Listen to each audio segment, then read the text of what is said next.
चलिए question number 126 देखते हैं। 126 में पूछा गया है कि साक्ष्यों को उपस्थित होने के लिए आदेश और उनकी उपस्थिति से संबंधित धारा कौन सी है। तो साक्ष्यों के लिए जो धारा है वो है धारा 30, यानी ऑप्शन नंबर बी इस क्वेश्चन का आपका राइट आंसर हो जाएगा। ऑप्शन नंबर बी धारा 30 AIB 11 में इस सवाल को आपसे सीधे सीधे पूछ लिया गया है।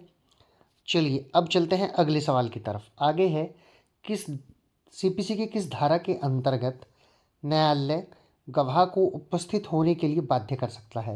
यानी कोर्ट कब बाध्य कर सकता है, किस सेक्शन के तहत, CPC के किस सेक्शन के तहत बाध्य कर सकता है कि गवाह को उपस्थित होना ही होना है। तो वो धारा है धारा 32। ऑप्शन नंबर सी इस क्वेश्चन का राइट आंसर है और AIB 14 में इस सवाल को आपसे पूछा गया है। चलिए आगे चलते हैं।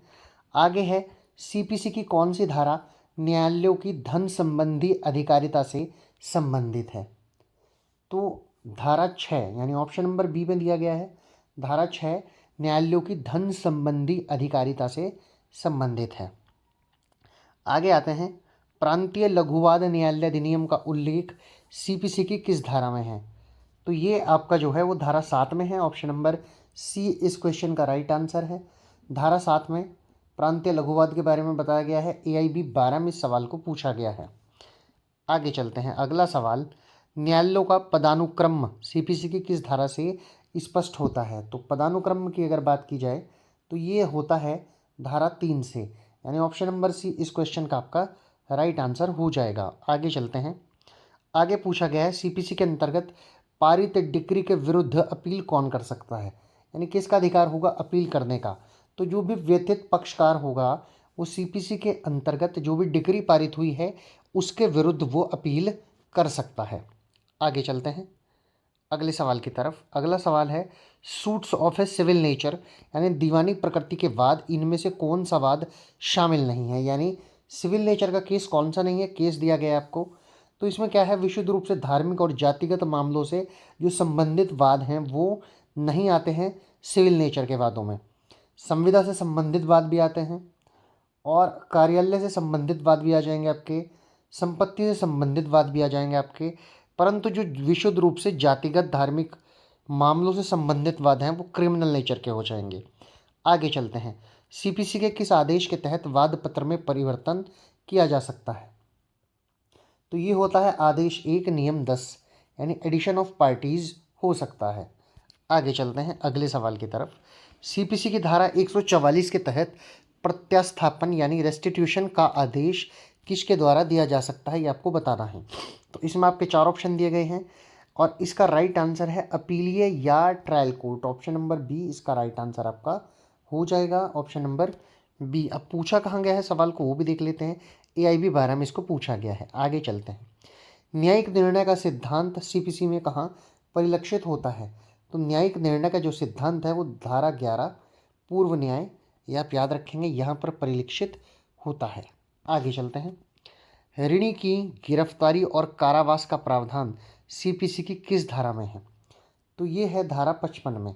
जो ऋणी है उसकी गिरफ्तारी और कारावास, अरेस्ट एंड डिटेंशन जो है वो हो सकती है धारा 55 में। AIB 13 में इस सवाल को पूछा गया है। आगे चलते हैं।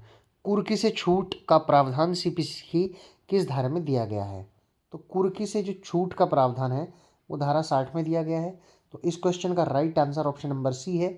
AIB 12 में इस सवाल को आपसे पूछा गया है। आगे चलते हैं। विक्रय की उद्घोषणा से संबंधित आदेश कौन सा है। तो उद्घोषणा के बारे में पूछा गया है, ये आदेश 21 और नियम 66, ये आप याद रखिएगा। AIB 15 में सवाल को पूछा गया है। आगे चलते हैं। सार्वजनिक दस्तावेजों की प्रमाणित प्रतियां CPC के किस आदेश में पेश की जाती हैं। तो ये आदेश 13 में पेश की जाती हैं, ये आप याद रखिएगा। सार्वजनिक दस्तावेजों की प्रमाणित प्रतियां। सवाल AIB 11 में पूछा गया है। अब चलते हैं अगले सवाल की तरफ। CPC की धारा 107 किससे संबंधित है। तो जो CPC की धारा 107 है वो अपीलीय न्यायालय की शक्तियों के बारे में बताती है, ये आप याद रखिएगा। AIB 13 में सवाल को पूछा गया है। आगे चलते हैं। अंतरिम विक्रय यानी इंटरिम सेल का प्रावधान CPC के किस आदेश में है। तो इंटरिम सेल का जो प्रावधान है वो आदेश 39 में है। तो इस क्वेश्चन का right answer option number B आपका सीधा सीधा हो जाएगा। आगे चलते हैं। निर्णय ऋणी जजमेंट डिबेटर को सीपीसी की किस धारा में परिभाषित किया गया है? तो ये किया गया है 2 क्लूज 10 में। ऑप्शन नंबर सी इस क्वेश्चन का आपका राइट आंसर हो जाएगा। AIB 14 में सवाल को पूछा गया है। आगे चलते हैं। लोक अधिकारी यानी पब्लिक ऑफिसर को सीपीसी की किस धारा में परिभाषित किया गया है? तो पब्लिक ऑफिसर है 2 क्लोज 17 में, ये आप याद रखिएगा। 2 क्लोज 17 में लोक अधिकारी पब्लिक ऑफिसर को जो है परिभाषित किया गया है। AIB 13 में सवाल को आपसे पूछा गया है। आगे चलते हैं। विधिक प्रतिनिधि को सीपीसी की किस धारा में परिभाषित किया गया है? तो विधिक जो प्रतिनिधि है वो 2 क्लोज 11 में और पूछा भी गया है AIB 11 में, ये आप याद रखिएगा। ऑप्शन नंबर बी इस क्वेश्चन का आपका राइट आंसर हो जाता है, इसलिए आप ऑप्शन नंबर 20 पर टिक करेंगे। आगे चलते हैं। सीपीसी की किस धारा के अंतर्गत वादों को स्थानीय सीमाओं के भीतर संस्थित किया जाता है? तो ये है धारा 16 में सीपीसी की, आप याद रखिएगा। AIB 15 में सवाल को आपसे पूछा गया है। आगे चलते हैं। आगे पूछा गया है सीपीसी की किस धारा में बताया गया है कि जहां स्थानीय सीमाओं के बीच अनिश्चितता हो वहां वाद कहां संस्थित किया जाएगा? तो ये बताया गया है धारा 18 में। यानी जब भी सीमाओं की बात आ जाती है कि जुरिस्डिक्शन किधर होगा, स्थानीय सीमाओं के बारे में अनिश्चितता हो जाती है, तो वो धारा 18 और AIB 13 में पूछा गया सवाल है, आप इसको याद रखिएगा। आगे चलते हैं। अगला सवाल। शरीर या जंगम संपत्ति के विरुद्ध दोष के लिए वाद सीपीसी की किस धारा में संस्थित होता है? तो ये होता है धारा 19 में और इसे AIB 12 में सवाल को पूछा गया है। ऑप्शन नंबर बी इस क्वेश्चन का आपका राइट आंसर सीधे सीधे हो जाता है। आगे चलते हैं। अगला सवाल। अन्य सभी वाद जहां प्रतिवादी निवास करते हैं या वाद हेतु उत्पन्न होता है सीपीसी की किस धारा के अंतर्गत आते हैं? तो आते हैं धारा 20 में। ऑप्शन नंबर सी में धारा 20 को दिया गया है। AIB 14 में सवाल को पूछा गया है, तो ये क्वेश्चन आपके लिए इम्पोर्टेंट क्वेश्चन हो जाता है। आगे चलते हैं। सीपीसी के किस धारा के अंतर्गत क्षेत्राधिकार के संबंध में आपत्तियां ऑब्जेक्शन टू जुरिस्डिक्शन उठाई जाती हैं? तो जुरिस्डिक्शन के लिए अगर कोई आपत्ति है वो धारा 21 में आएगी, आप याद रखिएगा।